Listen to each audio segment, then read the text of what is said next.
लोग जैसे हो गया कि फर्स्ट प्रॉब्लम है तो उसको डिस्कस करते ही चले जाते हैं। आप सोच रहे हो कि मेरा पॉइंट तो कुछ नहीं रहा, मैंने कुछ और ही लिखा था।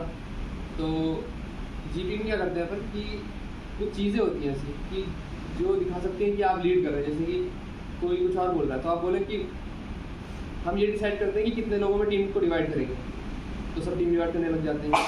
फिर आप देख रहे हैं कि आप बोल नहीं पा रहे तो टीम डिवाइड हो गई, तो वहाँ बोल दिया कि लेट्स डिस्कस फर्स्ट प्रॉब्लम। तो फिर आपने बोल दिया कि फर्स्ट प्रॉब्लम डिस्कस करते हैं तो सब वही करने लग जाते हैं। फिर आपको लग रहा है कि फिर आप बोल नहीं पा रहे हो तो बोल दो लेट्स डिस्कस सेकंड प्रॉब्लम की ये सॉल्व होगी, वो करते हैं। तो उनको ऐसे बीच बीच में डाल दो कि भाई कोई सुन नहीं रहा तो तुम आगे बढ़ा दो ग्रुप को। तो उससे ये क्या जा रहा है जीटीओ के पास कि आप ही लीड कर रहे हैं ग्रुप को, ठीक है। चौथी प्रॉब्लम डिस्कस हो रही है, कोई सुन नहीं रहा आपका सोल्यूशन, तो आप बोल दो भाई कि okay all problems are discuss, now let's decide the meeting point. तो सब मीटिंग पॉइंट डिसाइड करने लग जाएंगे। तो ग्रुप कौन लीड कर रहा है, फिर आप लीड कर रहे हैं। तो ऐसी चीज़ें कर सकते हैं, ये सब थोड़ी हैक है, ठीक है। GOR में भाई जितने भी फील्ड वाले टास्क हैं GTO के, एक होता है ना कि आप अलग से साइन नहीं करने चाहिए, वो ग्रुप का असेसमेंट हो रहा है। और भाई एक आदमी है जो आगे सबको मार दे रहा है, और एक आदमी है जब उसकी टीम मुश्किल में है और फिर वो आ रहा है, तो वो ज़्यादा बेटर है ना।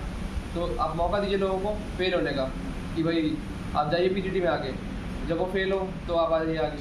ज़रूरी नहीं आप पीछे रहिए, साथ ही में रहिए फर्स्ट या सेकंड नंबर पर, कोशिश करिए सेकंड रहिए, क्योंकि कभी ना कभी अगला फेल होगा और आपका पहला अटैम्प्ट है तो सबको सब कुछ नहीं आता। वहाँ पे भी जो आएंगे उनका भी पहला अटैम्प्ट है, ठीक है। तो और लेक्चर रेट तो क्या ही, मेरा तो सबसे ख़राब होता था लेक्चर रेट। मैं तो क्या ही बोलता हूँ, इंग्लिश बहुत ख़राब है मेरी, तो इसलिए मैं यहाँ पे हिंदी में बात कर रहा हूँ, ठीक है। तो लेक्चर रेट तो भाई वही है कि ऑर्गेनाइजिंग एबिलिटी और ये सब कॉन्फिडेंस वगैरह चेक करते हैं। तो कॉन्फिडेंट में बहुत था, जैसे पॉलिटिक्स में मैं बिल्कुल भी इंटरेस्ट नहीं लेता। मेरा GT का टॉपिक आया था कि इंडिया में डोमिनेंस क्यों है सिर्फ एक पार्टी की, ठीक है। तो उस पर भी मैंने बोला फिर क्या कर सकते हैं, आ गया तो आ गया।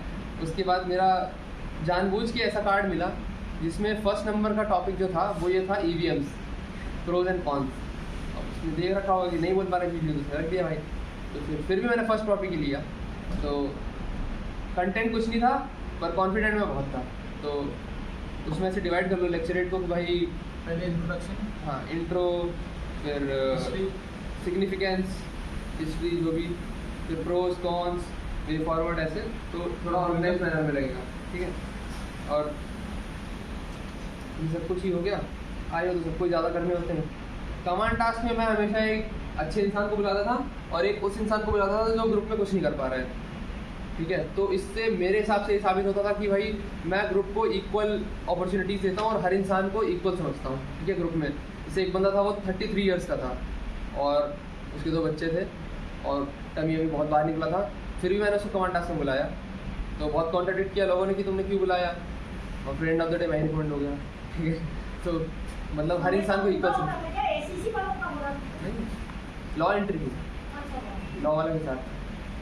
तो ऐसा है कि कमांड टास्क में सबको इक्वल समझो, और वो भी ये भी देखता है कि भाई आप किसके साथ कनेक्ट करते हैं, किस तरीके का थॉट प्रोसेस है आपका, किन लोगों को आप बुला रहे हैं, ठीक है। तो ये सब चीज़ें, हर चीज़ थोड़ा सोच समझ के करो। ऑब्जेक्टिव अगर ध्यान रखेंगे ना कि किस टेस्ट का क्या ऑब्जेक्टिव है, तो ऑब्जेक्टिव की तरफ आप बढ़ेंगे तो आपके लिए आसान होगा, ठीक है। PGT HGT SGT तो बराबर ही है सब। इंडिविजुअल ऑब्स्टिकल के लिए भाई दौड़ी भागी और क्या बोलो उसके बाद। और रही बात इंटरव्यू की, तो इंटरव्यू तो सबसे ज़रूरी चीज़ है मेरे हिसाब से। तो इंटरव्यू बहुत बड़ा फैक्टर है जो रोल प्ले करता है, हाँ। क्योंकि कभी कभी क्या होता है कि मोस्ट ऑफ द टाइम्स जो इंटरव्यूइंग ऑफिसर होता है वो ग्रुप का प्रेसिडेंट है, उसने ही करना है आपको रिकमेंड। अगर आप उसके सामने अच्छे से बिहेव हो गए भाई, उसको अगर इम्प्रेस कर लिया तो फिर काफ़ी बड़ा मतलब हर्डल आपने क्रॉस कर लिया, ठीक है। तो इंटरव्यू के लिए मैं क्या करूँगा कि एक SSB क्रैक है ना, तो उस पर 6 CIQ पढ़े हैं और वो मोटा मोटा वही पूछा जाता है, ठीक है।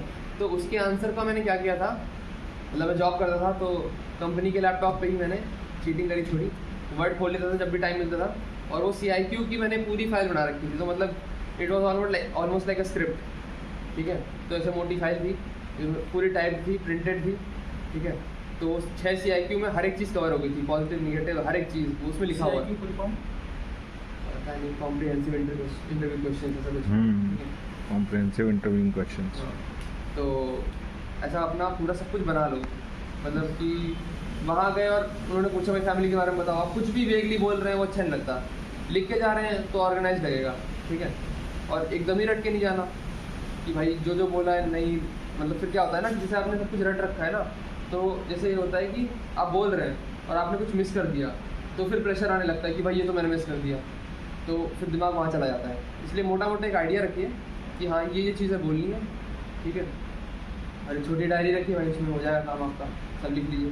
दिन में मतलब जो भी होता था व्हाट्सएप वगैरह है, तो कुछ भी हुआ दिन में, कोई भी बेवकूफ़ सी हरकत हुई कि भाई आज मैंने इससे लिफ्ट ली, ये हुआ वो हुआ, कुछ टैट की कीमत सकती है, मैंने नोट कर ली उस पर। कोई भी इंटरव्यू के आंसर्स हैं, मतलब मैं दिखाऊँ तो बहुत, मतलब 1 साल से कुछ भी लिख रखा है मैंने चैट्स में, तो कोई मतलब ना आते उल्टी सीधी हरकतें करते हुए ज़्यादा आंसर आते हैं। ना आ रहा हूँ, कोई आंसर आ गया, निकला, पहले भाई नोट कर लिया, उसके बाद फिर बाकी काम किए, ठीक है। तो ऐसे कुछ भी आंसर मिले तो नोट कर लो, कुछ भी अच्छा लगे, फिर उसके हिसाब से CIQ लिखे, फिर वो आंसर क्रॉस चेक किए, फिर वहाँ से जो कुछ अच्छा लिखा वो इस रिपोर्ट में ऐड किया, ठीक है। कहीं और से कुछ ऐड करना है तो वो ऐड करा, फिर उसके हिसाब से एक बढ़िया सी पोथी बन जाती है आपकी, फिर उसको आपने प्रैक्टिस करना है, ठीक है। तो फिर आपकी इंटरव्यू में होगी मदद, ठीक है। तो ये हो गया। और बाकी क्रिकेट खेला है वैसे तो, ठीक है।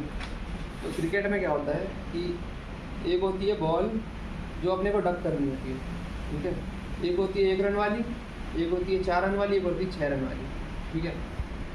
तो आपको हर एक आंसर बहुत रंगबाजी से नहीं देना भाई कि हर आंसर में मैं एकदम टॉप ऑफ द लाइन बहुत अच्छा बोल दूंगा, ठीक है। कि वो पूछ रहा है नॉर्मल सी चीज़ कि भाई आप फैमिली के साथ क्या करते हैं, और आप उसको बताने लगे कहानी की मैं ये करता हूँ और उसमें क्वालिटीज़ घुसेड़ने लग गए, तो ऐसा मत करिए, ठीक है। जो क्वेश्चंस हैं आपको स्कोर करने वाले उनमें अच्छा बोलिए, ठीक है।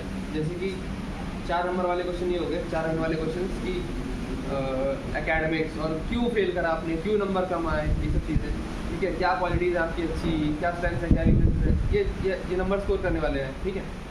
उसके बाद 1 नंबर वाले यही होगा कि फैमिली में क्या है क्या नहीं है, ये सब चीज़ें। और डक करने वाले क्वेश्चंस वो हैं जहाँ पे आप अटकते हैं, जीके नहीं आती तो मत बोलो, ठीक है। वहाँ पे मीटिंग आना तो बुश करोगे, अच्छी बात नहीं है, ठीक है। वो मतलब इंटरव्यू में झूठ नहीं बोलना या फिर पकड़े नहीं जाना, दोनों चीज़ें। अब अगर आप झूठ बोल रहे हैं तो सीधे कि ऑनेस्ट नहीं है इंसान, ठीक है। बाकी आपका सब कुछ अच्छा गया होगा, लेकिन अगर ऑनेस्टी पे शक हो गया तो फिर दिक्कत है, ठीक है। उसके बाद 6 नंबर वाला क्वेश्चन, छक्के वाली बॉल, ये क्वेश्चन वो डायरेक्टली नहीं पूछते, ये आपको ढूंढना है कि आपसे कब पूछा गया है कि why do you want to join defence. ये जो क्वेश्चन है ना, ये फ्रेशर अटेम्प्ट में मे भी कभी पूछ ले डायरेक्टली, लेकिन ये आपको पता नहीं चलेगा आपसे कब पूछ लिया गया है। तो इसको देखना है कि हाँ कहाँ पर आ रहा है पूरे इंटरव्यू के बीच में 45 मिनट 40 मिनट में कहाँ पूछा गया है, इस पर ध्यान देना, ठीक है। ये आता ज़रूर है पर वो दिखेगा नहीं कि कब आया, ढूंढना पड़ेगा, ठीक है। और बाकी रही बात एक्स्ट्रा चीज़ों की, तो भाई मैनर से बहुत ज़्यादा ध्यान देना कि हम दरवाज़ा कैसे खोल रहे हैं, कैसे बंद कर रहे हैं, पीठ नहीं दिखा रहे हैं, कपड़े बहुत अच्छे पहने, कोशिश करो सूट पहन के चले जाओ, ठीक है। इस मौसम में सूट पहन के जा सकते हैं।